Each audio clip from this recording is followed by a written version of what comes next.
പ്പോൾ പോലും ഇവർക്ക് പ്രാർത്ഥിക്കാൻ അറിഞ്ഞുകൂടായിരുന്നു.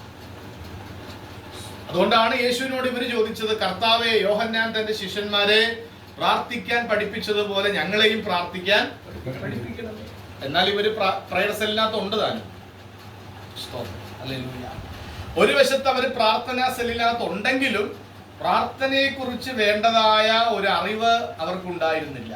അതുകൊണ്ടാണ് അവർ ചോദിച്ചത്, കർത്താവെ, പ്രാർത്ഥിക്കാൻ ഞങ്ങളെ പഠിപ്പിക്കണം. പ്രാർത്ഥന എന്നുള്ളത് പഠിക്കേണ്ട ഒരു കാര്യമാണ്. നമ്മൾ അറിഞ്ഞിരിക്കേണ്ട ഒരുപാട് കാര്യങ്ങളുണ്ടെന്ന് ദൈവവചനത്തിലൂടെ നമുക്ക് മനസ്സിലാക്കുവാനായിട്ട് സാധിക്കുന്നു. ഈ ഭാഗം പഠിക്കുമ്പോൾ 2 പ്രാവശ്യം ശിഷ്യന്മാരെ ഉറങ്ങി എന്ന് യേശു കണ്ടു. നമുക്ക് 2 വാക്യങ്ങളിലും കാണാൻ കഴിയുന്നുണ്ട്. അതിന്റെ 40-ാം വാക്യത്തിലും കാണാൻ കഴിയുന്നുണ്ട്. 37-ാം വാക്യത്തിൽ ഇങ്ങനെ പറയുന്നു, പിന്നെ അവൻ വന്ന് അവർ ഉറങ്ങുന്നത് കണ്ടു.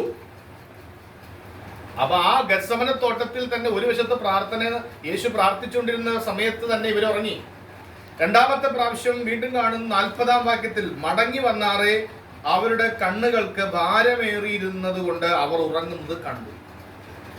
അപ്പോൾ ഈ 2 സ്ഥലത്തും ഗത്സമന തോട്ടത്തിൽ യേശുവിന്റെ പ്രാർത്ഥന ഒരു വശത്ത് നടക്കുന്ന സമയത്ത് അവർ ഉറങ്ങുന്നത് കണ്ടു എന്നാണ് എഴുതിയിരിക്കുന്നത്. അപ്പൊ ഇവരുടെ 3 പേരോടും യേശു പറയണമായിരുന്നു, നിങ്ങൾക്ക് 1 നാഴിക ഉണർന്നി